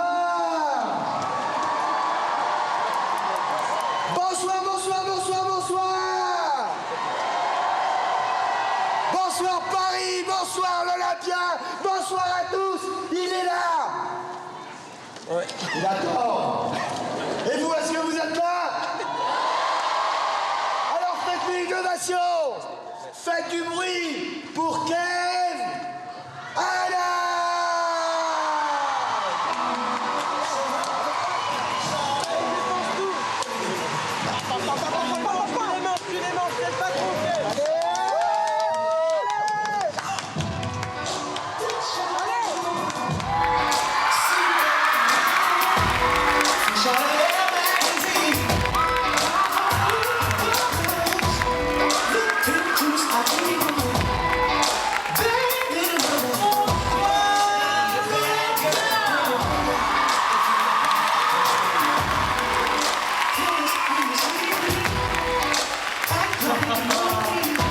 Bonsoir à tous. Très content d'être ici ce soir, de vous voir tous. C'est la première fois de ma vie que je fais l'Olympia. J'ai 20 ans, merci d'être là. Merci. C'est vraiment un truc fort que j'ai vu ce soir parce que ça me parle et je me dis, j'en parle souvent avec Jamel, je dis mais est-ce qu'on peut continuer à inventer des trucs et bizarrement quand je vois des mecs comme Kev, ça me donne encore plus envie moi de monter sur scène et d'inventer d'autres choses, ça m'a fini une vraie pêche qui m'a donné envie de remonter sur scène.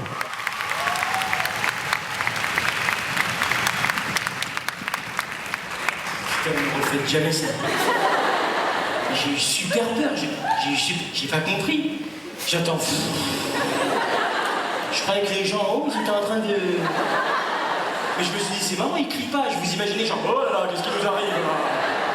J'ai été très impressionnée en fait parce que j'avais jamais vu déjà son spectacle en entier et j'ai trouvé qu'il avait gagné énormément en efficacité, en précision dans les personnages. Et déjà la première fois que j'ai vu sur scène, j'étais impressionnée par son aisance malgré son jeune âge. Ah oui, je sais qu'elle est beaucoup. Regarde comme elle me caresse.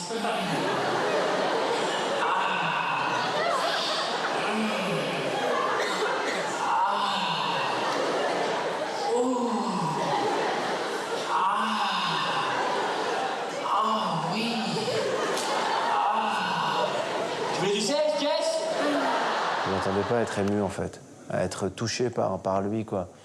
Au-delà de la dédicace qu'il fait à la fin du spectacle qui m'a réellement ému, je ne m'attendais pas à ça du tout et j'étais cueilli. Et une deuxième personne qui est assise aussi dans cette salle, qui est un homme cette fois-ci et qui a toujours été mon exemple depuis que je suis tout petit. Et ça te dirait de fermer ta gueule ou quoi? Qui est mon exemple depuis que je suis tout petit, c'est ce mec-là qui m'a donné envie de faire ce métier. Donc voilà, c'est très très très important pour moi qu'il soit venu ce soir et j'aimerais qu'on l'applaudisse. Merci à lui.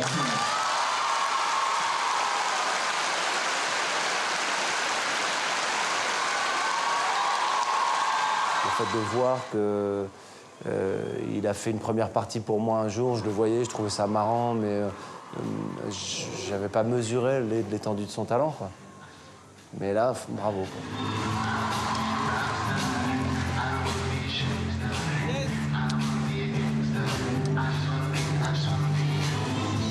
Allez, putain, c'est exceptionnel. Ah.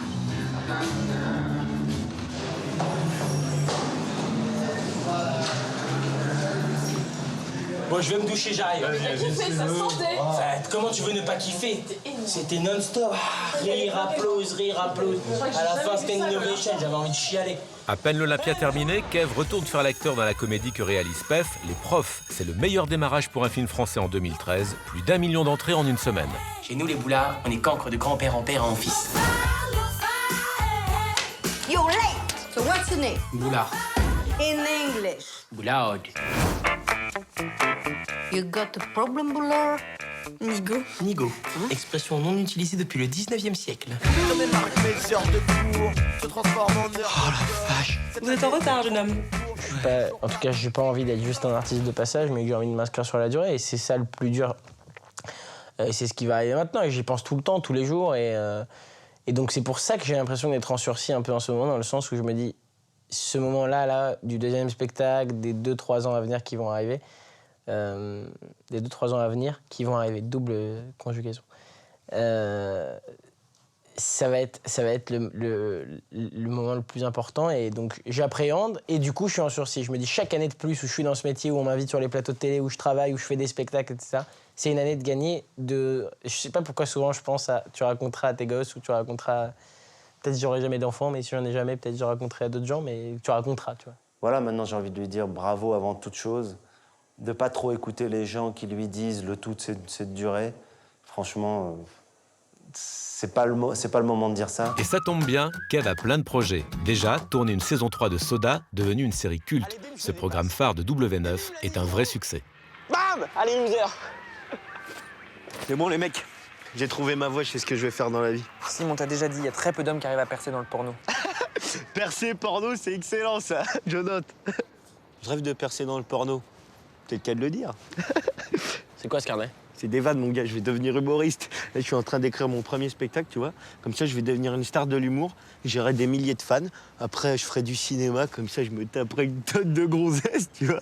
Et après, je ferai des tournées, genre l'Olympia de Paris, l'Olympia de Rouen. Ça, c'est une bonne idée, tu vois. Là, je te soutiens. Là, c'est bien. Pas comme ta connerie d'école de commerce. Ici, les gars, c'est du marketing. C'est pour créer le buzz pour mon one-man show, quoi. Hey. Je suis pas sûr. Moi, je trouve ça débile, l'idée du t-shirt. Et maintenant, tout ça, c'est que du bon, c'est qu'une force qu'il va falloir gérer, décliner, adapter. Et son deuxième show, ça va être vraiment son vrai show, comme il dit. Sur son nouveau spectacle, il monte d'un cran et il va réussir comme ça à être de son temps tout le temps. C'est ce que je lui souhaite, hein, c'est de continuer à être de son temps tout le temps. Et le deuxième spectacle, c'est Voilà Voilà. Kev a déjà commencé à le rôder dans quelques villes avant de le présenter à Paris au Bataclan en fin d'année. Son public ne cesse d'augmenter, il a passé la barre des 2 millions de fans. Il y a vraiment 5 ans de ça, toute la sincérité du monde. Putain, j'étais en classe et je me disais, j'espère que ça va arriver, j'espère que ça va se passer. Putain, j'espère que vraiment je vais faire de la scène et des séries, des films. Et il y a des gens, ils aimeront bien ce que je fais. Il y a des gens, ils détesteront, mais c'est pas grave. Je le ferai, quoi. Je ferai mon kiff. Et aujourd'hui, je le fais. Et pour moi, c'est je sais pas comment expliquer ça, c'est exceptionnel, quoi. Tu m'aurais dit, j'aurais frotté un génie, il m'aurait dit qu'est-ce que tu veux, j'aurais dit je veux ça. Donc c'est fou, quoi, c'est assez incroyable. Et son rêve de gosse continue de se réaliser. Celui dont il était fan il y a encore quelques années a accepté d'être son partenaire au cinéma dans Fiston. Franck Dubosc et Kev sont les héros de cette comédie romantique tournée dans le sud de la France que vous découvrirez l'année prochaine. La première fois que j'ai rencontré Kev Adams, c'était en 71. C'est pas lui exactement que j'ai rencontré, c'était au sport d'hiver dans un petit hôtel. Il y avait dans cette chambre d'hôtel minable un mur en crépu. Pas en crépu, c'est de la moquette qui pluche, en cheveux de Kev Adams. Et je me suis dit... C'est pour ça qu'aujourd'hui vous n'avez pas osé aller lui parler.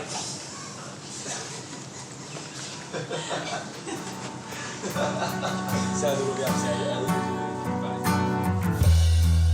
Retour au Festival Paléo en Suisse. Seulement 3 ans après ses débuts dans une petite salle parisienne, Kev se retrouve devant un public de 15 000 personnes pour la dernière représentation de The Young Man Show, ce spectacle qui a permis à ce jeune ado comme les autres de devenir Kev Adams.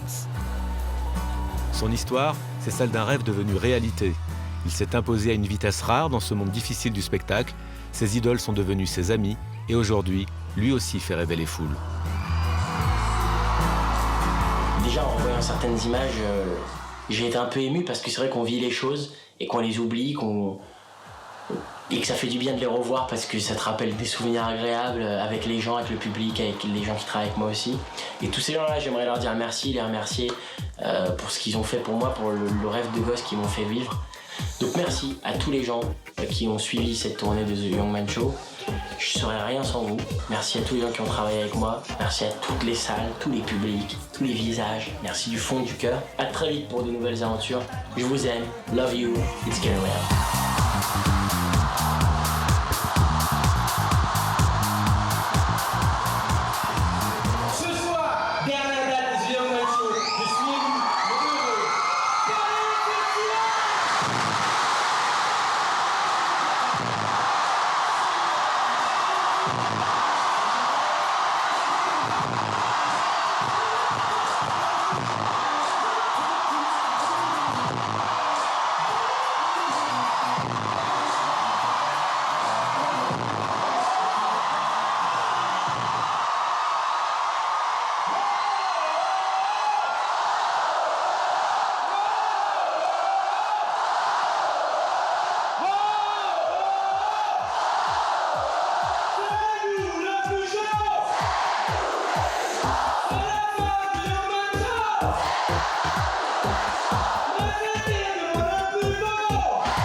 Ce soir, c'est la fin de l'acte 1 pour ce garçon de 21 ans. Mais l'acte 2 a bel et bien commencé. Kev a toujours une longueur d'avance. De beaux défis l'attendent dans les mois à venir.